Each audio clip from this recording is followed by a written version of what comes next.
The night shimmered like a living heartbeat inside the packed arena, a pulse of anticipation rising and falling with every shifting light above the crowd. It was one of those evenings when the world seemed to gather in a single room, breathing the same electric air as Stevie Wonder stepped into the glow of the stage. His presence carried a warmth that wrapped itself around every soul in attendance, a reminder that music, at its core, was a shared language of hope.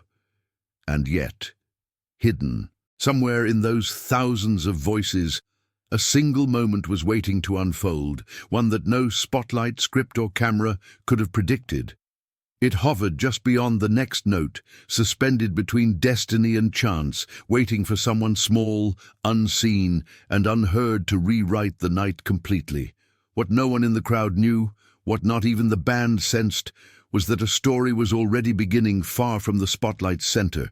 In one of the side rows sat a little blind boy, no older than 9, clutching the edge of his seat with both hands as though holding the world steady. He couldn't see the colors dancing across the arena, but he felt them, each vibration thrumming against his ribs like a secret calling his name. Music had always been more than sound to him. It was a compass, a guide, a gentle map of emotions he navigated by touch and instinct. And tonight, the very source of that guiding force, Stevie Wonder himself, was just a few breaths away, filling the air with melodies that seemed to sing directly into the boy's heartbeat. Stevie's concerts were known for their spontaneity, their soul, their unpredictable bursts of humanity that pulled strangers together like family. But on this particular night, something felt different from the moment he stepped onto the stage. There was a stirring undercurrent in the atmosphere, an unspoken invitation for something extraordinary to break through the ordinary rhythm of a show. Stevie sensed it too. Between songs, between chords, between the laughter and applause, he tilted his head as though listening for a voice no one else could hear. The crowd leaned into the moment, unaware that destiny was already threading its way through the arena aisles, weaving toward a boy who had never once imagined that a single note from his lips could change the course of an entire night. The moment unfolded slowly at first, like a whisper drifting through a storm. Stevie stepped away from the keyboard, lifting his head as if guided by something deeper than sound, something pulling him toward the very edge of the stage. The crowd followed his every subtle movement, sensing a shift they couldn't explain, their cheers fading into a curious hush. Stevie smiled, that soft, knowing smile he carried when intuition brushed against his spirit. Without a word, he walked toward the side of the stage, where a thin beam of light skimmed across the first few rows. There, almost hidden by taller bodies and restless fans, the little blind boy sat gripping the armrests as if bracing for something he couldn't name. Stevie stopped. His face softened. The audience leaned forward. Something was about to break the pattern of the night. Stevie raised his hand slowly, a gentle gesture that washed through the silence like a tide. "Young man," he said, voice warm, steady, and impossibly tender. "May I see you for a moment?" The boy froze, unsure if the words were meant for him. His mother touched his shoulder, whispering his name, her voice trembling with disbelief. The arena held its breath as ushers approached, moving carefully, respectfully, guiding the boy toward the glowing edge of the stage. Each step felt like walking into a dream the boy had never dared to imagine. He kept one hand placed delicately against his guide's arm, the other hovering in the air, sensing space, sensing light, sensing possibility. The closer he came, the more the hum of the audience faded, replaced by the soft thrum of stage monitors and the gentle rattle of cymbals settling in the stillness. When the boy reached the foot of the stage, Stevie knelt down, meeting him at eye level with a reverence usually reserved for sacred scriptures. He didn't rush, he didn't overwhelm. He simply took the boy's hands into his own, the gesture radiating a quiet recognition only two souls who understood the world through sound could truly share. "What's your name, little brother?" Stevie asked. The boy spoke softly, his voice barely brushing the microphone. Stevie smiled and repeated the name aloud, letting it echo through the vast arena like a blessing. A ripple of emotion moved through the crowd, a stirring of something deeper than curiosity, something like awe.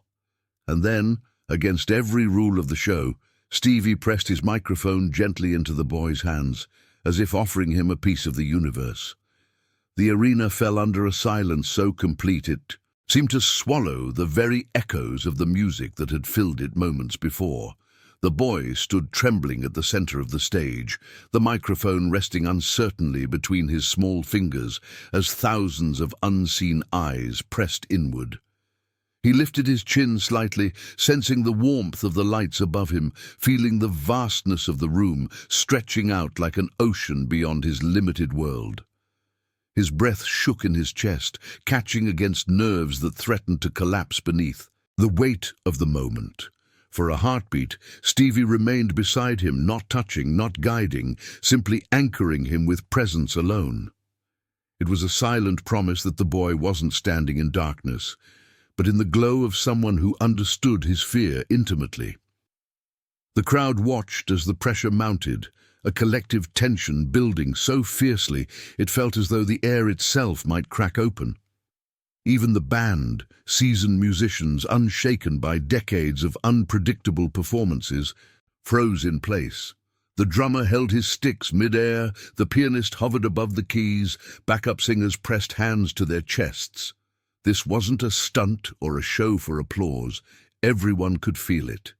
This was one soul being called to step into a moment he hadn't prepared for, hadn't trained for, and yet somehow had been destined to face. The boy swallowed hard, his throat tight, his voice trapped somewhere between fear and longing. Stevie leaned closer, his voice barely above a whisper, carrying the weight of a lifetime's wisdom in 5 simple words. "Sing what you feel, brother." The boy's fingers tightened around the microphone as though holding on to a lifeline. His eyelids fluttered, not in search of light, but in search of courage, pulling strength from a world made of sound and memory. A faint tremor passed through his shoulders before he drew in a long, unsteady breath. The audience leaned forward as one, no longer individuals but a single heartbeat, suspended in time.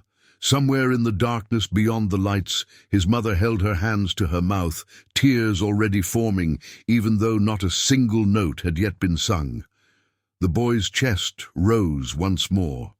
Then, with a quiet exhale that seemed to release the fear of an entire lifetime, he opened his mouth, letting the first fragile thread of his voice begin to rise. The first sound that slipped from the boy's lips was so soft it barely brushed the microphone, a trembling breath shaped into the beginning of a note. For a moment it wavered, thin, hesitant, unsure of its right to exist beneath the roaring silence of thousands. But then something shifted inside him, some spark ignited by the nearness of Stevie's steady presence. The fragile tone steadied, stretching into a thread of melody that rose higher, clearer, stronger than anyone could have predicted. It wasn't polished or practiced. It carried the raw purity of a heart, speaking without fear for the first time. The crowd froze. A gasp rippled across the arena, like a wave breaking against a shore, the kind of reaction that comes only when reality defies every expectation at once. That shaky voice, born from darkness, reached into the rafters with a clarity that stunned even the most jaded listeners. As the note lingered, growing warmer and fuller, Stevie slowly stepped back, not out of doubt, but out of reverence. He wanted the boy to have the full stage, the full moment, the full breath of history unfolding around him. The spotlight widened, bathing the child in a gentle halo of gold as the audience remained pinned in awe. The boy didn't see any of it, But he felt everything, the vibrations beneath his feet, the warmth of the lights, the collective inhale of thousands leaning toward his song, like flowers tilting to sunlight. His voice carried the trembling honesty of someone singing not from sight, but from pure instinct, shaping every rise and fall through emotion alone. Even the musicians forgot their cues, lost in the miracle of hearing courage shape itself into sound. By the time the boy reached the end of his first phrase, the arena had transformed into something sacred, a vessel holding one extraordinary truth. Brilliance can come from the smallest, quietest places. When his voice fell into silence, the pause that followed felt enormous, as if the entire world had stopped to absorb what had just happened. Then the reaction erupted. It wasn't applause at first. It was a raw, collective cry of disbelief, cheers bursting out of throats before hands could even come together. People stood without realizing they were standing. Parents pulled their children close. Strangers looked at one another with wide, tear-filled eyes. And at the center of it all, the little blind boy clutched Stevie's microphone against his chest, as though holding the most powerful secret he had ever uncovered. The eruption of applause shook the arena like a physical force, rolling through the seats in a tidal wave of disbelief and emotion. The boy flinched at the sudden roar, instinctively gripping the microphone tighter as though afraid the world might swallow him whole. But Stevie stepped beside him again, placing a steadying hand on his shoulder, not guiding, just grounding, reminding him he wasn't alone in this storm of sound. The cheers grew louder, rising into a frenzy that swept through every corner of the venue. People weren't just impressed. They were shaken, undone by the purity of a voice that had emerged from silence like a beam of light piercing through darkness. In the middle of that overwhelming response, the boy's lips trembled into the hint of a smile, small and cautious, as if unsure whether he was truly allowed to receive such love. As the ovation continued, Stevie gently leaned down, his voice warm and low, carrying the weight of someone who understood exactly what it meant to sing without sight. "You feel that?" he whispered. The boy nodded, tears forming even before he could identify them. "That's the world telling you they hear you." The crowd, sensing the intimacy of the moment, softened their cheers into a rhythmic swell, a wave that rose and fell like a heartbeat, syncing with the child's trembling breath. His mother, somewhere deep in the audience, covered her face with both hands, her shoulders shaking as the emotion of seeing her son embraced by thousands washed over her. The cameras caught it all. Her joy, the boy's shock, Stevie's quiet pride, turning the moment into something bigger than music, something that felt like healing made visible. Stevie lifted the boy's chin gently, guiding his face toward the sea of voices calling his name without ever needing him to see the faces behind them. "You want to try one more?" Stevie asked, not pushing, not pressuring, just offering possibility like an open door. The boy inhaled sharply, the question hitting his chest like a surge of new courage he didn't know he possessed. He nodded again, this time with a little more certainty, gripping the microphone with both hands as though ready to step into the unknown once more. The crowd sensed the decision before he even made a sound, a wave of anticipation tightening across the arena. Stevie stepped back again, giving him space, giving him ownership of the moment, and as the arena settled into a breathless hush once more, the boy prepared to lift his voice for a second time, this time not from fear, but from a newfound fire stirring within him. The boy lifted the microphone again, his small fingers wrapped around it with a steadiness that hadn't been there minutes before. The arena felt different now, no longer a vast, intimidating cavern of strangers, but something warmer, something alive, something that seemed to breathe with him. He tilted his head slightly, sensing the stillness around him, the absence of footsteps, whispers, shifting bodies. It was as if the entire world had leaned in to hear the sound he was about to release. He drew in a slow breath, deeper than the last, letting it fill the tight spaces in his chest where fear had lived just moments earlier. When he opened his mouth, the note that poured out wasn't tentative this time. It was stronger, fuller, shaped by the realization that his voice mattered. The sound rose through the arena like a ribbon of light, soaring into rafters he couldn't see, but could somehow feel, stretching far beyond the borders of the stage, as if searching for every heart that needed it.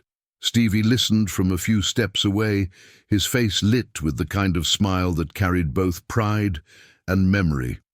A smile of someone who recognized the journey unfolding before him because he had walked parts of it himself. He swayed gently, absorbing the boy's voice like a prayer carried through melody. The band, once frozen in shock, began to ease back into their instruments with a delicacy rarely seen in live performances. The pianist pressed a single, soft chord, careful not to overshadow the child's fragile brilliance. The bassist added a quiet hum beneath it, subtle enough to support without altering the purity of the moment. Each musician moved as though handling something sacred, following the boy instead of leading him. The audience melted into a unified silence, tears streaking down faces from the front rows to the nosebleeds, their chests rising and falling in sync with the boy's trembling, beautiful voice. As he finished the final note, the sound didn't simply fade, it lingered, hovering in the air like a blessing refusing to leave. The silence that followed wasn't empty. It was thick with meaning, heavy with what everyone had just witnessed. Then, all at once, the arena exploded again, not just in applause, but in something deeper, something visceral. People screamed, cried, held their hands over their mouths as if trying to contain emotions too big to control. The boy stood in the center of it all, breathless, overwhelmed, the microphone hanging loosely at his side. Stevie approached him slowly, placing both hands on his shoulders with a reverence that made the crowd quiet down once more. "You just shook the world, little brother," Stevie murmured, his voice trembling with sincerity. The boy swallowed hard, the words hitting him with more force than the applause. For the first time in his life, he wasn't just hearing music, he was becoming it.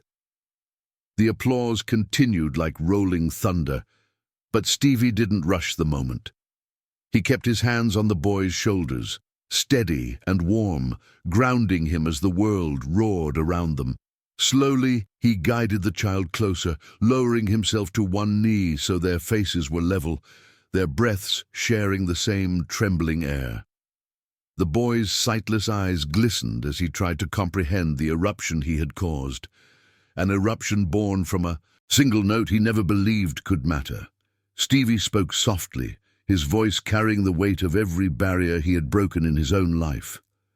"Your voice," he murmured.